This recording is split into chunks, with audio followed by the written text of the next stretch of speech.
সুপ্রিয় দর্শক, এই মাইলস্টোনের স্কুল অ্যান্ড কলেজের ভিতরবর্তী অবস্থা আমি আপনাদেরকে দেখাতে চলেছিলাম এবং সেই সাথে আরেকটি বিষয়, এই মাইলস্টোনের একজন শিক্ষার্থীর কাছ থেকে জেনে নিব আজকের এবং কালকের বিষয়গুলো। ভাই, আমি আপনাকে একটি প্রশ্ন করতে চাই, কালকের বিষয়গুলো আপনি কি কি দেখেছেন এবং আজকের বিষয়গুলো আপনি কি কি জানেন?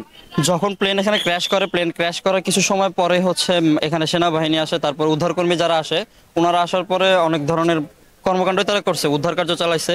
তখন হেলিকপ্টারে করে যে লাশগুলো নিয়ে গেছে, ওনারা সংবাদ মাধ্যমে ছড়াইতেছে যে 19 থেকে 20 জনের মতো মানুষ মারা গেছে, 150 শতাধিকের মতো হচ্ছে আহত আছে। কিন্তু আসলে কি এটা আমরা আমাদের নিজের চোখের সামনে দেখছি 50 জনের বেশি লাশ যাইতে। একটা হসপিটালের যে নিউজগুলো আমরা ফেসবুকে দেখতেছি, ওইখান থেকেও আমরা দেখতেছি 50 জনের মতো মানুষ মারা গেছে। কিন্তু সেনাবাহিনী হোক কিংবা এই যে দেশের যে আরো ইন্টারিম আছে, তারা যে এখানে ছড়াচ্ছে যে এখানে 19 থেকে 20 জন মানুষ মারা গেছে, এটা পুরো মিথ্যা একটা সংবাদ। কালকে রাত্রে যখন ওনারা হচ্ছে প্লেনের ধ্বংসাবশেষটা নিয়ে গেছে, প্লেনের ধ্বংসাবশেষ নেওয়ার পরে হচ্ছে একজনের লাশ এখান থেকে উদ্ধার করছে।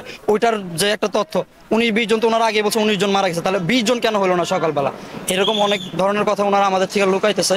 আর আজকে সকালে থেকে সেনাবাহিনী ওরকম এখানে নাই, বাট হচ্ছে নৌবাহিনী, বিমান বাহিনী আর হচ্ছে ফায়ার সার্ভিসের লোকরা এখানে আসছে, আর এখনো ধ্বংসাবশেষের উদ্ধার কার্য চালানো হচ্ছে।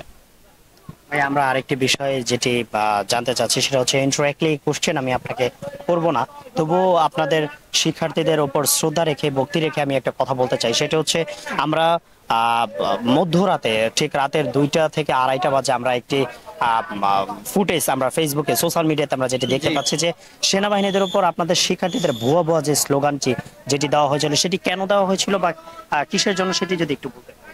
তখন হচ্ছে রাত 2টা বাজে, হোস্টেল থেকে সব স্টুডেন্ট নেমে আসছে, কারণ হচ্ছে সেনাবাহিনী রাত 2টার সময় আমাদের মাইলস্টোন ক্যাম্পাসে একটা অ্যাম্বুলেন্স ঢুকছে। ওই অ্যাম্বুলেন্সে করে একটা লাশ নিয়ে যাওয়া হয়েছে, কিন্তু ওইখানে একটা লাশ ছিল না 2টা লাশ ছিল, এটা কিন্তু আমরা কেউ জানি না। তো এই জন্য সব মানে আমাদের যা হোস্টেল আছে সব স্টুডেন্টরা হচ্ছে মাঠে নেমে এসেছে এবং সেনাবাহিনীর বিরুদ্ধে ভুয়া ভুয়া স্লোগানটা দিচ্ছে। আর সেনাবাহিনী আমাদের টিচারদের উপরে, স্টুডেন্টদের উপরে, আমাদের কলেজ কর্তৃপক্ষের অনেকের উপরে হাত তুলছে। এই জন্য হচ্ছে সেনাবাহিনীর উপরে ভুয়া স্লোগানটা। এটি কেন কেন কেন তুলেছিল? তখন হচ্ছে সেনাবাহিনীর দাবি ছিল যে মানে আমরা তো চাইতেছি যে যতজন মানুষ মারা গেছে আসল তথ্যটা আমরা ছড়াই। তো স্যারদের থেকে আর আমাদের সহপাঠীদের থেকে আমরা শুনতে পারছি যে সঠিক তথ্য ছড়ানোর জন্য আর কি সেনাবাহিনী নাকি আমাদের স্টুডেন্টদের উপরে, আমাদের টিচারদের উপরে মানে লাঠিচার্জ করছে। এখন আপনারা কি চাচ্ছেন? আমরা চাচ্ছি ন্যায্য বিচার, ন্যায় বিচার, সঠিক গণনা, যে কতজন মানুষ মারা গেছে, তারপর হচ্ছে যত মানুষ মারা গেছে তাদের ক্ষতিপূরণ, এইগুলাই। ধন্যবাদ। সুপ্রিয় দর্শক, শিক্ষার্থীদের সাথে কথা বলে আমরা এটি জানতে পেরেছি তাদের যেই ভুয়া ভুয়া স্লোগান যেটি ছিল গতকাল রাতে ঠিক 2টা থেকে 2:30 বাজে, যে ভুয়া ভুয়া স্লোগান যেটি দেওয়া হয়েছিল, সেই ভুয়া স্লোগান কেন দেওয়া হয়েছে সেটি শিক্ষার্থীর প্রকাশ করেছে।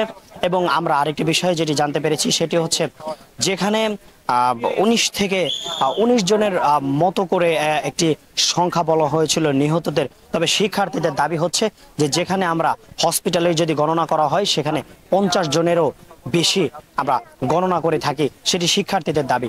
তবে এখানে আমার একটি কথা হচ্ছে, শিক্ষার্থীদের মতো করে আমিও যদি আপনাদের সামনে বলতে চাই সঠিক গণনা তাহলে কালকে কেন হলো না, সেই প্রশ্ন আপনাদের কাছেই রেখে গেলাম।